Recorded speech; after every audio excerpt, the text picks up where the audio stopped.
মোবাইলের স্ক্রিনে যে সবুজ সবুজ ফল দেখতে পাচ্ছেন, এটি দেখে আমি প্রথমে অবাক হয়ে গিয়েছিলাম।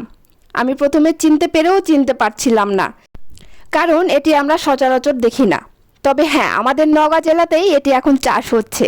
আপনারা হয়তো অনেকেই চিনতে পারছেন বা অনেকেই চিনতে পারছেন না। আমি বলে দিই, এটি হচ্ছে আমাদের কালো এলাচ বা বড় এলাচ নামে যে আমরা মশলা ব্যবহার করে থাকি বিভিন্ন রান্নায়। আসসালামু আলাইকুম, আপনাদের সকলকে স্বাগত জানাই আর একটু ছোট্ট ভিডিও দেখার জন্য।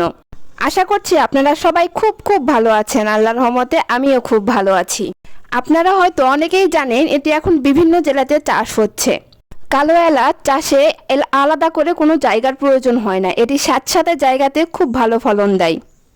বিভিন্ন রকম বড় বড় গাছের ছায়ার নিচে এটি চাষ করা যায়, যেমন মেহগুনি, আকাশমণি বা এ জাতীয় বাগানের ভিতর, অথবা বাড়ির আঙিনায় অথবা ফলদ বৃক্ষের বাগানে কালো এলাচ চাষ করলে ভালো ফলন হয়।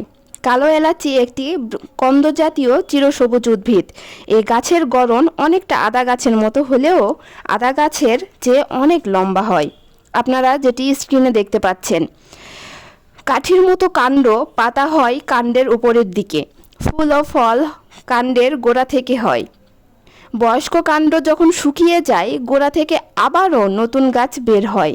কালো এলাচ বিভিন্ন জায়গায় বিভিন্ন নামে পরিচিত, যেমন কালো এলাচ, পাহাড়ি এলাচ, বাংলা এলাচ, বৃহত্তর এলাচ, ভারতীয় এলাচ, নেপাল এলাচ, ডানাযুক্ত এলাচ, বড় এলাচ ইত্যাদি নামেও পরিচিত।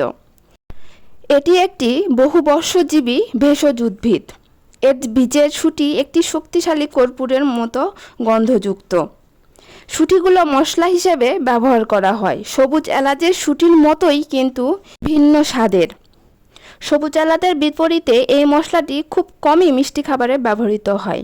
কালো এলাচের সবচেয়ে বেশি উৎপাদনকারী দেশ নেপাল, এরপর ভারত ও ভুটান। তবে এখন এটি বাংলাদেশে বিভিন্ন জেলায় চাষ হচ্ছে, এমনকি আমাদের নওগাঁতেও এর চাষ হচ্ছে।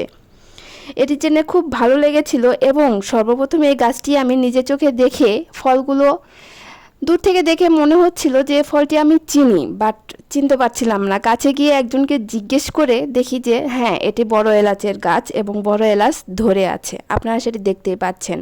আর এর ফুলটি অসম্ভব সুন্দর দেখতে, মাশাআল্লাহ। আপনারা স্ক্রিনে দেখতে পাচ্ছেন এর ফুলের ছবিটি। আশা করছি আপনাদের ভিডিওটি খুব ভালো লেগেছে। লাইক, ফলো দিয়ে আমার পাশেই থাকবেন, সাথেই থাকবেন। আল্লাহ হাফেজ।